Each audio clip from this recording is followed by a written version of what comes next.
ചൊവ്വാഗ്രഹത്തിൽ ഗവേഷണ പ്രാധാന്യമുള്ള ഗർത്തങ്ങൾക്കും ചാലിനും ഇനി മലയാളി പേരുകളും. നമ്മുടെ ബേക്കൽ മുതൽ തുമ്പ വരെ പേരുകളുണ്ട്. പാരീസ് ആസ്ഥാനമായ അന്താരാഷ്ട്ര ജ്യോതിശാസ്ത്ര യൂണിയൻ മലയാളികളായ ഗവേഷകർ നടത്തിയ പേരുകൾ ഔദ്യോഗികമായി അംഗീകരിച്ചു. കൃഷ്ണൻ, ബേക്കൽ, വലിയമല, തുമ്പ, വർക്കല, പെരിയാർ വാലി. ചൊവ്വാഗ്രഹത്തിലെ പുരാതന ഹിമാനികളുടെ സാന്നിധ്യം തെളിഞ്ഞ 380 കോടി വർഷം പഴക്കമുള്ള ഗർത്തം ഇനി ഈ മലയാള നാമങ്ങളിൽ അറിയപ്പെടും. ഗർത്തത്തിലെ വിവിധ ഭാഗങ്ങൾക്കാണ് മലയാളം പേരുകൾ അന്താരാഷ്ട്ര ജ്യോതിശാസ്ത്ര യൂണിയൻ അംഗീകരിച്ചത്.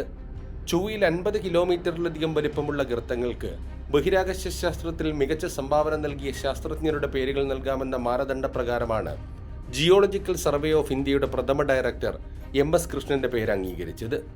ചെറിയ ഗർത്തങ്ങൾക്ക് 1 ലക്ഷത്തിൽ താഴെ മാത്രം ജനസംഖ്യയുള്ളതും ഉച്ചാരണം എളുപ്പവുമായ ഗ്രാമപ്രദേശങ്ങളുടെ പേര് നൽകാമെന്ന മാനദണ്ഡമനുസരിച്ച് കൃഷ്ണൻ ഗർത്തത്തോട് ചേർന്ന് കിടക്കുന്ന 4 ചെറിയ ഗർത്തത്തിന് വലിയമല, തുമ്പ, വർക്കല, ബേക്കൽ എന്നീ പേരുകളും നൽകി. കൃഷ്ണൻ ഗർത്തത്തിനകത്തുള്ള സമതലത്തിന് കൃഷ്ണൻ പാലസ് എന്നും ഇവിടെ വറ്റിവരണ്ട ചാലിന് പെരിയാർ എന്നും പേരിട്ടു. കാസർഗോഡ് ഗവൺമെന്റ് കോളേജിലെ ജിയോളജി അധ്യാപകൻ ഡോക്ടർ ആസിഫ് ഇക്ബാൽ കാക്കശ്ശേരി, അദ്ദേഹത്തിന്റെ guide IIST earth and space science വിഭാഗത്തിലെ പ്രൊഫസർ VJ രാജേഷ് എന്നിവരാണ് പേരുകൾ നിർദ്ദേശിച്ചത്. ഇപ്പോൾ സാധാരണ ചൊവ്വയിൽ കാണുന്ന വലിയ ഗർത്തങ്ങൾക്കൊക്കെ നിലവിൽ പേരുകളുണ്ട്. അപ്പോൾ ഇങ്ങനെ ഒരു വലിയ ഗർത്തത്തിന് പേരില്ല. അപ്പോൾ ഞങ്ങൾ നേരത്തെ ഈ ശാസ്ത്ര ജേണലിൽ മീറ്റിയോറിറ്റിക്സ് ആൻഡ് പ്ലാനറ്ററി സയൻസ് എന്നുള്ള ഒരു ജേണലിൽ ഈ ലേഖനം പ്രസിദ്ധീകരിച്ചിട്ടുണ്ട്. ഇതിൻ്റെ റിസൾട്ടെല്ലാം പ്രസിദ്ധീകരിച്ചിട്ടുണ്ട്. അപ്പോൾ അതിനകത്ത് അൺനെയിംഡ് ക്രേറ്റർ എന്നുള്ള രീതിയിലാണ് നമ്മളുടെ റിസൾട്ടെല്ലാം വന്നത്. അപ്പോൾ അതിന് ആ സമയം മുതൽ ഞങ്ങൾ പേര് കൊടുക്കാൻ വേണ്ടിയിട്ട് ആലോചിക്കുന്നുണ്ടായിരുന്നു. അങ്ങനെയാണ് ഈ ഇൻ്റർനാഷണൽ ആസ്ട്രോണമിക്കൽ യൂണിയൻ്റെ റൂൾസും റെഗുലേഷനും എല്ലാം നോക്കുന്നതും അത് വായിച്ച് മനസ്സിലാക്കി അതിൻ്റെ നിയമങ്ങളനുസരിച്ച് കൊടുക്കുക.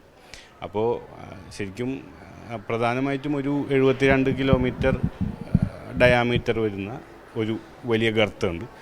ആ ഗർത്തവും അതിനോട് ചേർന്ന് കാണുന്ന ഒരു 4 ഗർത്തം വേറെയാണ്. അതിനാണിപ്പോൾ നമ്മൾ പേരുകൾ കൊടുത്തത്. പേരുകൾ അംഗീകരിച്ചുകൊണ്ടുള്ള ഇമെയിൽ കഴിഞ്ഞ ദിവസം ലഭിച്ചു.